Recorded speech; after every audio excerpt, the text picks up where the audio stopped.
Welcome दोस्तों। आज हम जो प्रॉब्लम डिस्कस करने वाले हैं वो कुछ दिन पहले जेई मेन की एग्जाम में मतलब अप्रैल की जो शिफ्ट है उसी की शिफ्ट में आई थी। तो देखो, प्रॉब्लम में बताया गया है कि एफ(x) एक पॉलिनोमियल है जिसका डिग्री 4 है और ये जो पॉलिनोमियल फंक्शन है इसका दो एक्सट्रीम वैल्यूज है, मतलब मैक्सिमम वैल्यू हो सकता है, मिनिमम वैल्यू भी हो सकता है, वो हमें मालूम नहीं, पर हाँ दो एक्सट्रीम वैल्यूज है और वो x=4 एंड x=5 पे है। अच्छा, और हमें क्या बताया गया है कि limit x→0 f(x) upon x square, ये जो लिमिट है अगर हम कैलकुलेट करेंगे तो लिमिट का वैल्यू आएगा 5 और हमसे पूछा गया है कि f(2) का वैल्यू क्या होगा। तो देखो, जाहिर सी बात है f(x) जो पॉलिनोमियल है वो डिग्री 4 है। डिग्री 4 का पॉलिनोमियल दिखता कैसा है? तो अगर आप डिग्री 4 की पॉलिनोमियल की लुक पे जाओगे तो वो कुछ इस तरीके से दिखेगा, cx² प्लस dx प्लस ई करके, जहाँ पे a b c d और e ये जो पांचों कोएफिशिएंट है ये रियल नंबर्स है। हाँ, इनमें से कुछ जीरो हो सकते हैं पर a तो नॉन जीरो ही है क्योंकि डिग्री 4 है।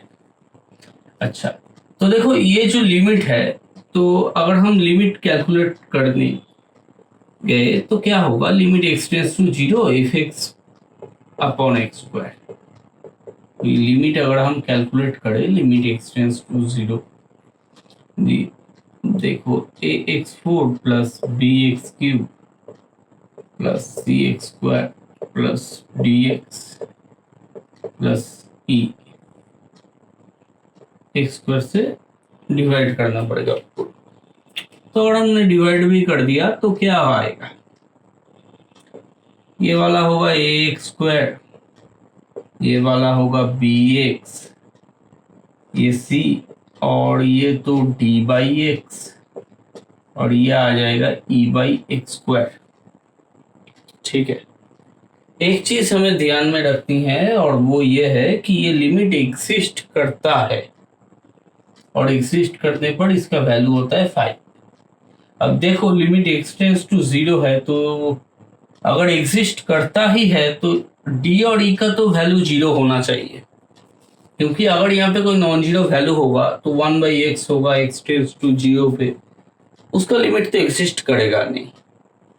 इससे एक चीज साफ साफ पता चलता है कि अगर हम x=0 पे लिमिट की एग्जिस्टेंस की बात करें तो d का वैल्यू आ जाएगा 0, e का भी वैल्यू आ जाएगा 0।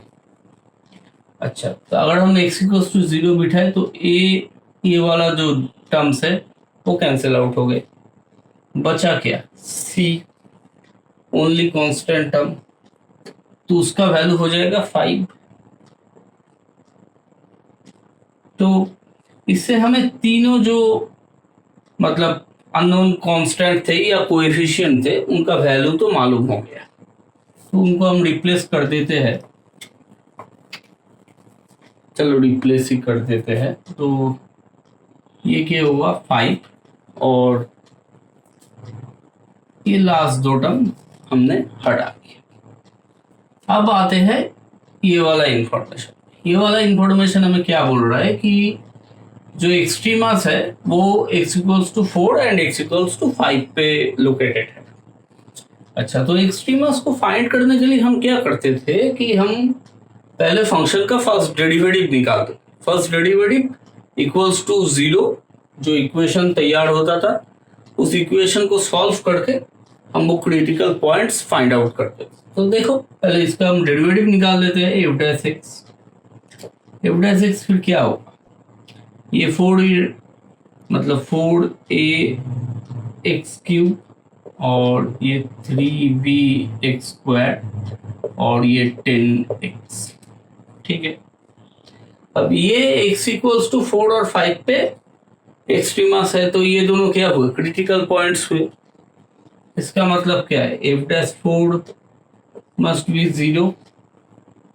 अगर हम करते हैं ऐसा तो हमें क्या मिलेगा, तो देखो यहाँ पे हम 4 बिठाएंगे तो ये 64 और फिर 4a 64, ये 3b इंटू 16 और ये 10 इंटू 4 इक्वल्स टू 0।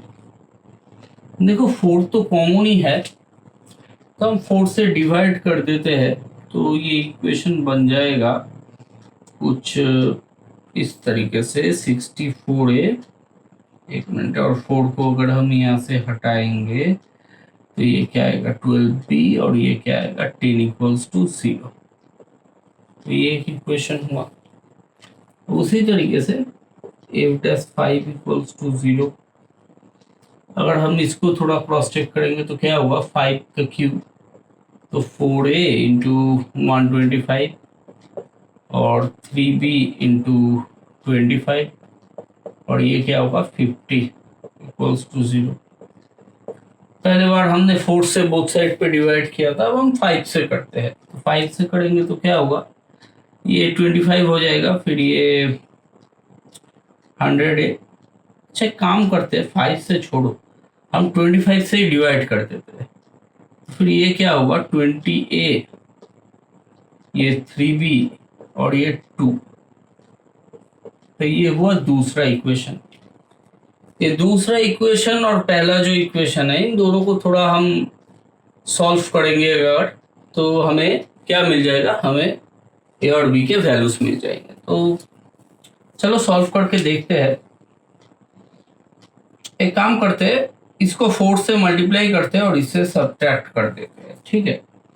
तो क्या होगा, a के पार्ट से देखो, इसको हम 4 से मल्टीप्लाई करेंगे तो क्या होगा 80a, 64a से 84a माइनस करेंगे तो क्या होगा -16a, और ये 12b ये तो पूरा कैंसिल आउट हो जाएगा। ये 4 से मल्टीप्लाई होगा तो क्या होगा 8, और 10 से 8 को माइनस करोगे तो आपको क्या मिलेगा 2 इक्वल्स टू 0। इसका मतलब a का वैल्यू कितना हुआ -2 बाई -16, इसका मतलब 1/8। a का वैल्यू तो हमें मिल गया, 1 में बिठा देते हैं, b का वैल्यू भी मिल जाएगा। फिर 1 में बिठा दो तो क्या होगा 64 इंटू 1/8 प्लस 12b माइनस 10, तो ये तो 8 हो जाएगा। ये अगर उधर जाएगा तो क्या होगा, मतलब -18 हो जाएगा, फिर b इक्वल्स टू -3/2, ठीक है। तो जो हमारा पॉलिनोमियल बनेगा वो क्या होगा, वो बनेगा x⁴/8।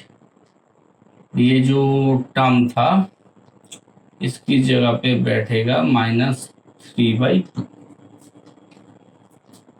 तो ये तो है हमारा मेन पॉलिनोमियल। अब आप ही बताओ हमें कौन सा वैल्यू जानना है। यहाँ पर f(2) पूछा गया है, यहाँ पर कुछ और भी हम पूछ सकते थे।